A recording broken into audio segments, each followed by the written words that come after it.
Bom, pessoal, para a gente entender um pouco a política atual, a gente precisa conhecer parte da nossa história. Então eu vou contar aqui um breve resumo de como o comunismo se enraizou no Brasil. Há 100 anos, um tico mais, um tico menos, o comunismo atravessou o Atlântico e deu com os costados aqui.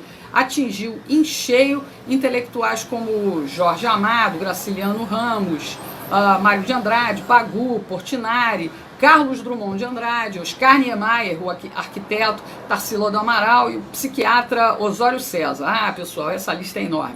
Jornalistas e escritores sofreram uma forte influência do blá, blá, blá da Revolução do Proletariado, que a turma lá da Rússia difundia na vizinhança, gente que contaminava o ambiente cultural na Europa.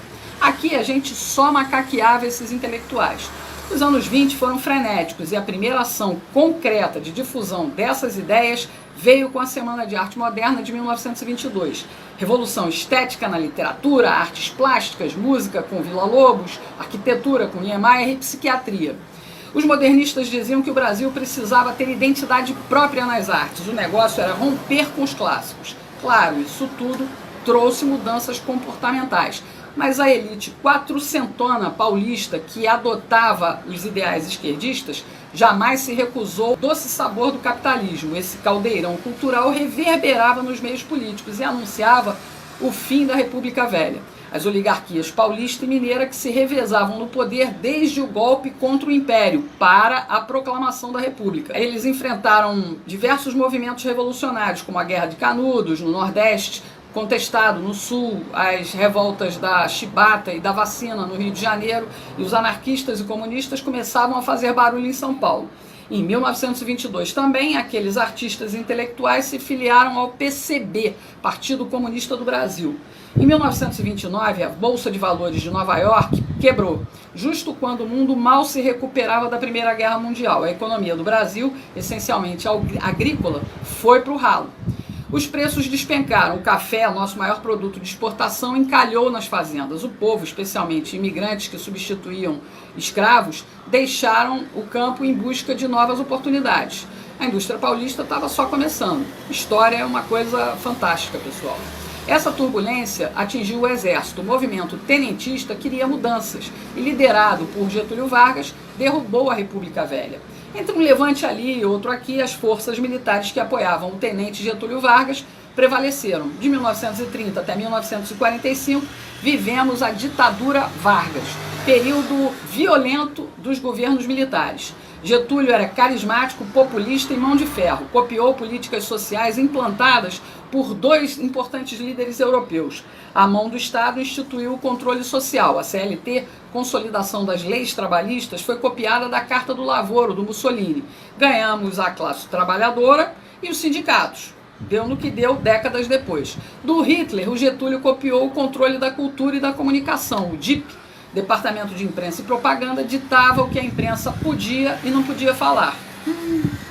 A Rádio Nacional unificava a linguagem e Getúlio passou a ser conhecido em todo o país. Culto à personalidade. Quando o maluco alemão resolveu dominar o mundo, Vargas quase embarcou no eixo. Só não foi porque Roosevelt, presidente americano, foi muito convincente. E os comunas, Regina? Bom, eles acusavam Vargas de controlar a classe operária, tirando deles a influência sobre o proletariado. Mesmo na clandestinidade, se mantinham vivos e ativos, principalmente na cultura. Os resultados disso nos afetam até hoje. Veio a Segunda Guerra Mundial. Os americanos lutaram duas guerras simultâneas. Uma no Atlântico, contra as forças alemãs. Outra no Pacífico, contra os japoneses. Quando a guerra acabou, em 1945, aqui no Brasil, o pessoal já estava aqui com o ditador Vargas. Nem adiantou o Getúlio anistiar presos políticos e permitir a reorganização partidária, tirando o PCB da clandestinidade. Os tenentes, que a essa altura já eram alta patente, deram um pé no traseiro do caudilho. Getúlio saiu, mas voltou eleito em 1950, um governo que durou pouco. Quanto mais Getúlio ampliava a mão do Estado na economia, mais a economia desandava. A insatisfação entre políticos e forças armadas só aumentava a tensão. O atentado ao jornalista e ex-comunista Carlos Lacerda precipitou o fim do segundo governo Vargas. Getúlio saiu da vida para entrar na história com um tiro no próprio peito. E os comunistas, Regina? Sempre ali, na figura de herdeiros políticos de Vargas. João Goulart, Leonel Brizola, Tancredo Neves. Esses eram os civis. Entre os militares, alguns tenentistas. Médici, Geisel, Leônidas Fernandes Cardoso, pai do FHC. Viu aí? Bom, em 1955, o Brasil elegeu o megalomaníaco Juscelino Kubitschek, que prometeu avançar 50 anos em 5, construindo Brasília, a capital dos sonhos de qualquer governo comunista, bem longe do povo. Projeto dos arquitetos Lúcio Costa e Oscar Niemeyer, comunista.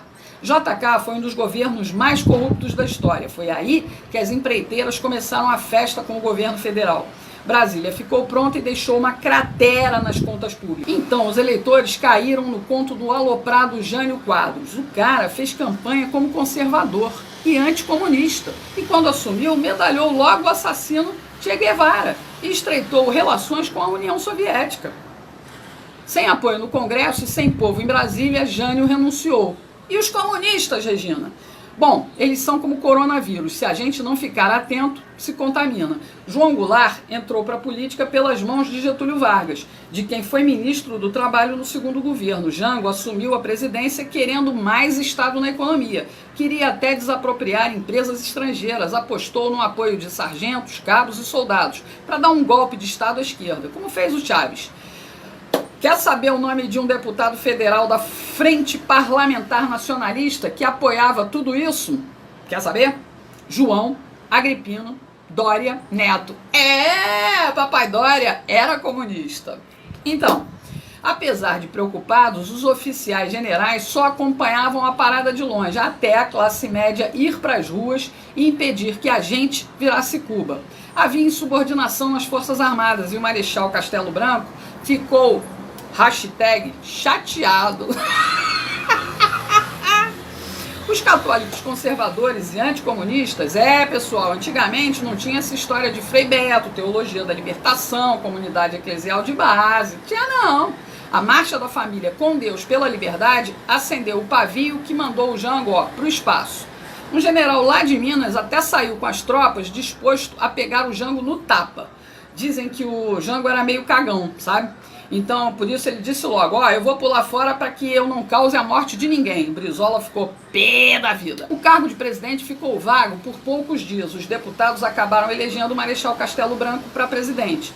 Lembra que o Bolsonaro contou essa história na campanha? Pois é, o Castelo começou a pôr ordem na casa. Imaginava ele que, contornando a crise política, podia restabelecer e consolidar a democracia. Castelo fez um grande favor ao país quando determinou que só podiam existir 2 partidos, Arena, Aliança Renovadora Nacional, e MDB, Movimento Democrático Brasileiro. Não tinha fundo partidário, não tinha fundo eleitoral, tá legal, pessoal? Castelo Branco fez reformas econômicas e tributárias, mas os comunistas estavam revoltados e explodiram uma bomba no aeroporto dos Guararapes, em Recife. Eles queriam matar o general Costa e Silva, que Castelo escolheu como sucessor. Castelo era antifascista e, antes de entregar a presidência, fez a Constituição de 1967 e foi bonzinho. Não colocou lá qualquer ato institucional nem dispositivo autoritário.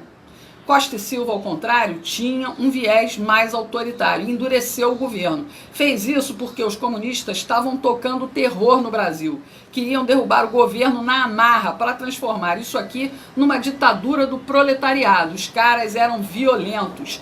Tiro, porrada e bomba, além de sequestros e assaltos. Ainda matavam os próprios companheiros quando desconfiavam de traição. Isso encheu o saco do Costa e Silva, que acabou decretando o AI-5.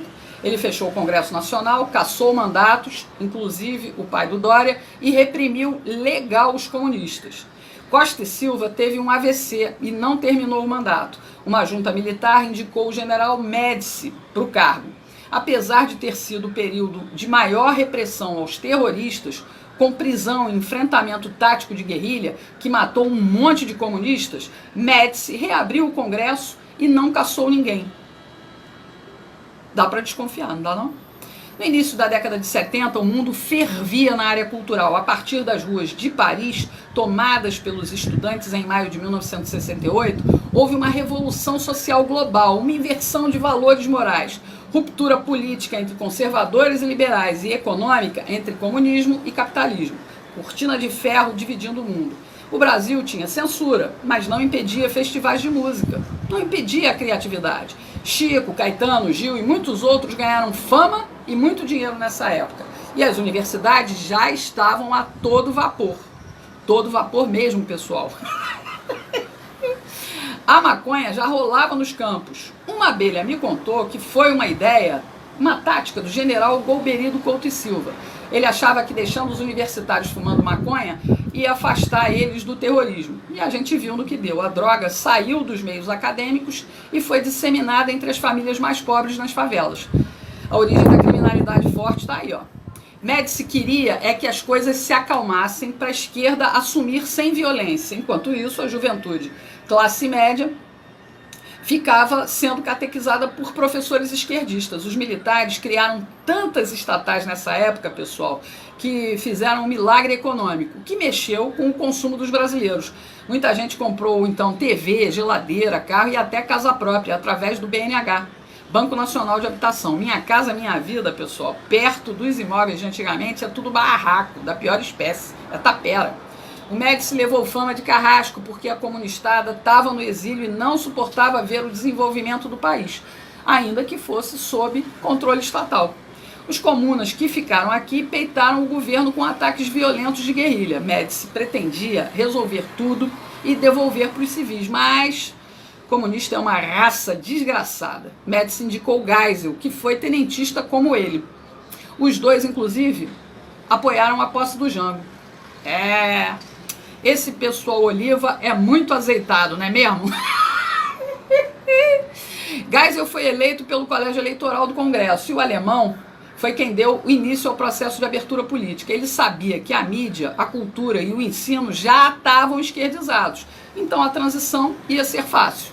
Enfim, Geisel se aproximou da República Popular da China, reconheceu a independência de Angola pelos comunistas, fez acordo nuclear com a Alemanha e até deu fim ao AI-5.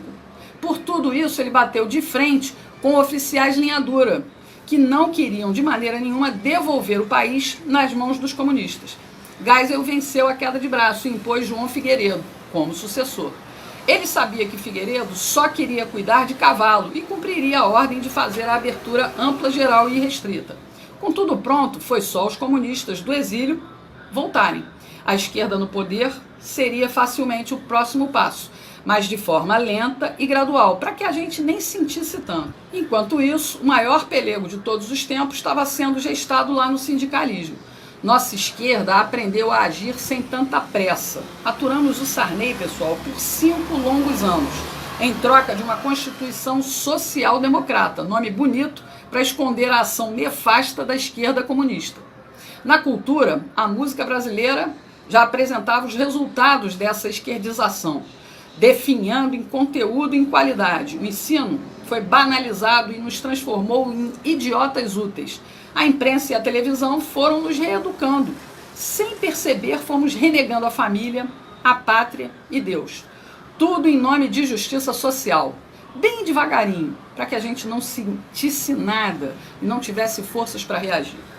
Mensagens progressistas para moldar um novo Brasil. Politicamente correto. Tivemos um soluço com a eleição do Collor, mas o sistema estava dominado e o corrupto egoísta dançou. Surgiram os cara-pintadas manipulados pela minissérie Anos Rebeldes da Rede Globo, lembra? O Plano Real colocou dinheiro no bolso da sociedade e estendeu o tapete vermelho para a social-democracia. Elegemos Fernando Henrique, o sociólogo, filho de um tenentista. Ele abriu o caminho para o analfabeto sindicalista bem adestrado pelo socialismo. Lula instaurou a supremacia da estrela vermelha, onde empresários corruptos alimentavam políticos corruptos. Políticas populistas fecharam os olhos do proletariado. O governo finalmente dita regras sociais sem qualquer contestação. De novo, a política personalista em ação. Hoje, na música popular, Marcelo D2, Anitta, Ludmilla estimulam o consumo de drogas. A ideologia de gênero é cantada em prosa e verso pelo desafinado Pablo Vittar. Lixo cultural. A gente engole isso toda hora. Começamos a dar sinais de reação quando votamos em Jair Bolsonaro para a presidência da República. Mas o estrago da ideologização política, pessoal, continua atrapalhando. E não permitiu o serviço de limpeza completo. Continuamos errando nas urnas, mantivemos um monte de comunistas, socialistas, progressistas e liberais, tudo junto e misturado lá no Congresso. Gleisi Hoffmann, Maria do Rosário, Paulo Pimenta, Ranolfo Rodrigues, o cuequeiro José Guimarães, Cid Gomes, Marcelo Freixo, Tabata Amaral, o namorado da Fátima Bernardes, o João Campos, filho do Eduardo Campos, o Kim Kataguiri do MBL, a tal da Talíria Petroni e muitos outros, muitos outros. Essa Talíria, inclusive, pessoal, é professora de história, igual ao Freixo. Depois que o secretário de Cultura do governo conservador de Bolsonaro fez a cagada de gravar um vídeo com estética nazi, a esquerda aproveitou para juntar mais um xingamento contra nós conservadores. Agora, além de fascistas, viramos nazista na boca dessa gentalha comunista. Tudo com o apoio velado de Rodrigo Botafogo Maia, que faz conluio com essa gente, com o Centrão, para derrubar pautas conservadoras do Bolsonaro e para derrubar também ministros como o Weintraub e a Damares. Mas, para mostrar diferença entre nazismo e comunismo, a tal da Talíria até publicou uma homenagem ao genocida Lenin e ao ideólogo da política cultural nazista, comunista, fascista, Antônio Gramsci. Enalteceu o chorume do lixo da ideologia que destrói a inteligência, que matou mais de 100 milhões de pessoas. Marcelo D2 ainda disse que a gente tinha que ter gravado na testa com faca a palavra nazista. Entendendo tudo isso, você vai finalmente compreender que a nossa liberdade começou a voltar para as nossas mãos a partir da internet. Abrimos a porta de fuga da ditadura da mídia jornalística e cultural. Ganhamos voz e ecoamos nossos pensamentos e valores cristãos, conservadores, aqui, pela internet. Entendeu por que o sistema odeia tanto tudo isso? Bolsonaro entrou para desviar a rota que nos levava para o comunismo, mas os comunas de capitalismo não se dão por satisfeitos, não dão trégua. Veja o caso do governador de São Paulo, João Dória. Ele é empresário de lobby. Isso mesmo, lobby. Esperto como ele só, criou o LIDE, Grupo de Líderes Empresariais. Ele viveu sempre, a vida toda, de promover encontros entre industriais, empreiteiros e banqueiros com o poder público, os políticos. Entendeu a jogada? A empresa recebe altas comissões por isso. Depois do mensalão e principalmente depois do escândalo do Petrolão, as coisas ficaram mais vigiadas e mais discretas. Aí o que fez o João Dória? Decidiu ele mesmo entrar no poder público. Primeiro, com seu jeito engomadinho, milionário ostentação, engambelou os paulistas, que acreditaram que ele seria o prefeito ideal para governar São Paulo. Mas a ambição do Dória, a gente sabe, é bem maior. Em 15 meses ele deixou São Paulo para trás nas mãos do progressista Bruno Covas e partiu com tudo para a candidatura a presidente. Mas o PSDB de Geraldo Alckmin disse não e ele, a contragosto, acabou brigando pelo governo do estado de São Paulo. Dória mostrou logo na entrada todo o seu viés esquerdista totalitário e patrimonialista, que não vê diferença entre o que é público e o que é privado. Olha o que ele fez no Palácio do Governo. Pegou uma decoradora e mudou toda a estética clássica do Palácio Bandeirantes. As mudanças físicas custaram mais de R$1,5 milhão para deixar tudo bem parecido com palácios de estilo autoritário, como a estética nazista, fascista, comunista. Basta comparar essas fotos disponíveis na internet. Mas Dória e Alckmin, Alckmin e Dória são iguais, representam o mesmo tipo de política nefasta, só que Dória vai numa velocidade destrutiva muito mais rápida. Tudo pela fixação, pelo poder da presidência da República, é lá que ele quer estar. Tanto que loteou o governo de São Paulo para fazer uma grande base e vai continuar costurando alianças, seja com quem for, com Botafogo Maia, com Amoedo ou Luciano Huck. Dória não tem limites, pessoal. Rodrigo Maia também não, viu, pessoal? Ele flerta até com Ciro Gomes, tudo porque ele quer chegar na vice-presidência. Eles só querem uma coisa, poder. E isso bota a mão deles no cofre do governo federal. Qualquer um desses aí só tem um interesse, voltar ao tempo do mensalão, quando deputados e senadores fingiam independência política do PT, mas negociavam seus votos por cargos e dinheiro. Eles querem tudo como antes da Operação Lava Jato. Os acordos estão sendo fechados. E para alcançar os seus objetivos, Dória se elegeu enganando novamente o eleitorado paulista. Discursinho anticomunista e conservador, apoiado no Bolsonaro. Como o povo não perdoa traidores, ele vem, perdendo popularidade. E agora está usando mais dinheiro público para tentar ocupar o Palácio do Planalto. Pegou 20 milhões de reais para modernizar as rádios de São Paulo. Isso mesmo, dinheiro do povo. Deu para as empresas privadas, como a Jovem Pan. E qual é a moeda de troca? Elogios para o Dória e porrada todo dia em Bolsonaro. Tá ok, Chilique? Não acabou não, pessoal. Ele sabe que a nossa independência da mídia tradicional continua acentuada na internet. E olha o que ele fez agora. Olha o que ele fez. Olha o que ele fez. Pegou mais 15 milhões do dinheiro público para contratar uma empresa de vigilância da internet. Dória quer saber o que falam dele 24 horas por dia, 7 dias por semana, e quer fichar os seus detratores, saber quem age contra o seu projeto de poder rumo a Brasília. Quer tirar a gente do caminho dele. E aí eu te pergunto, nós vamos deixar?